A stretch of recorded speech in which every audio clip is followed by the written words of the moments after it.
Assalamualaikum warahmatullahi wabarakatuh. Halo semuanya, perkenalkan nama saya Rahma Saputri dengan NIM 1930701077 dari Angkatan 19 Ilmu Komunikasi B.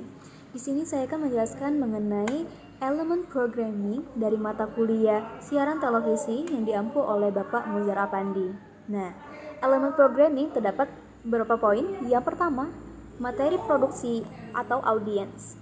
Konsumen yang memiliki kebutuhan terhadap program yang telah disiarkan stasiun televisi. Segmentasi audiens, suatu kegiatan untuk membagi-bagi atau mengkelompokkan audiens ke dalam kotak yang lebih homogeni. Segmentasi demografis, usia, jenis kelamin, pendidikan, agama, suku, dan kebangsaan. Mencari dan mengolah ide.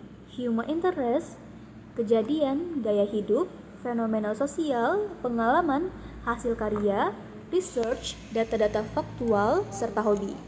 Poin selanjutnya yaitu sarana produksi. Biaya produksi, peralatan, sewa lokasi, setting, transportasi, properti, serta pengisi acara. Poin selanjutnya yaitu organisasi pelaksana produksi, tahapan pelaksanaan produksi, pertimbangan dalam pembuatan program televisi, marketable, kebutuhan penonton, serta local issue. Adapun elemen keberhasilan, semua program yang sukses memiliki elemen-elemen yang mencakup konflik, durasi, kesukaan, konsistensi, energi, timing, dan tren. Nah, yang pertama yaitu konflik.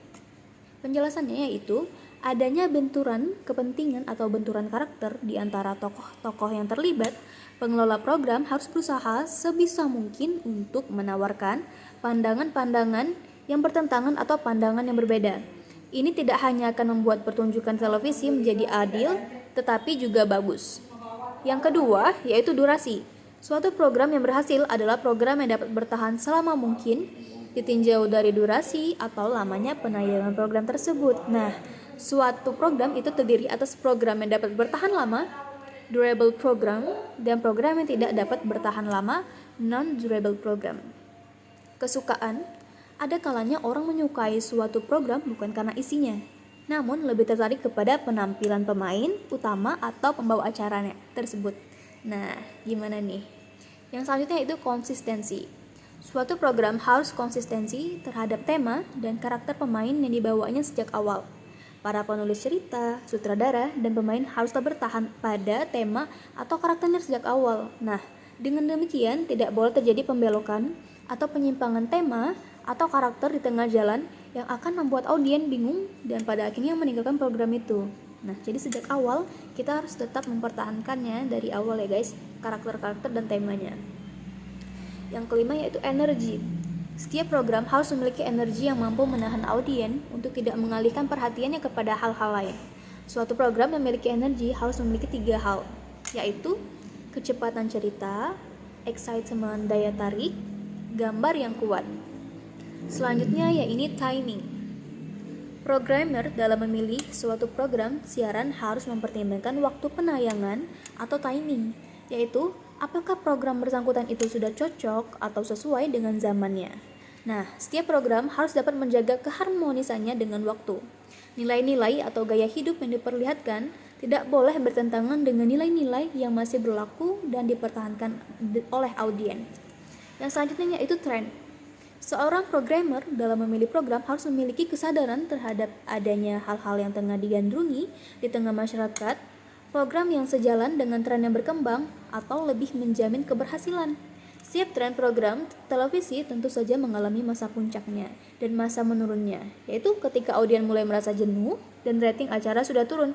Maka ketika itu pula proses pencarian ide-ide baru pun dimulai lagi. Nah, ada 4 elemen dalam mengatur strategi penjadwalan atau programming televisi. Yang pertama, programming menganalisa angka peringkat rating penonton berdasarkan SES, Social Economy Status, segmentasi, jam tayang, pola penonton, genre, dan juga tren.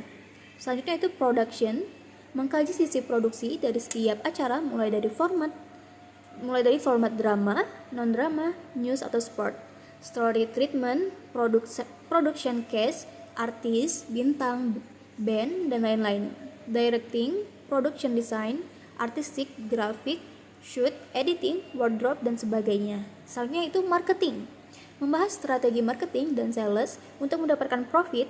Topik antara lain tentang harga spot iklan, built-in product, pre-sales, brand awareness, brand differentiation, target konsumen, blocking time, packaging price, product values, dan lain-lain.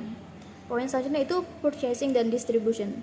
Disinilah perhitungan harga produksi, pembelian program atau film, distributor, supplier, dan lain-lain yang disesuaikan dengan kemampuan daya beli stasiun televisi tersebut. Dikaji juga programming value per detik dan biaya rata-rata operasional stasiun televisi setiap detik. Jadi bisa dibayangkan kalau penempatan jam tayang sinetron atau film sering dianggap tidak tepat itu menurut versi publik atau penonton. Tapi kalau menurut versi stasiun televisi, pasti sudah melewati tahap elemen di atas yang dianggap merupakan hasil analisa penonton juga memang kusut. Tetapi begitulah media kapitalis televisi. Sebagai input di Amerika saja sampai ada gerakan moral yang disebut You on Your TV. Nah, mungkin itu saja penjelasan dari saya mengenai elemen televisi. Mohon maaf apabila ada kesalahan. Kepada Allah saya mohon ampun. Wabillahi taufiq wal hidayah. Wassalamualaikum warahmatullahi wabarakatuh.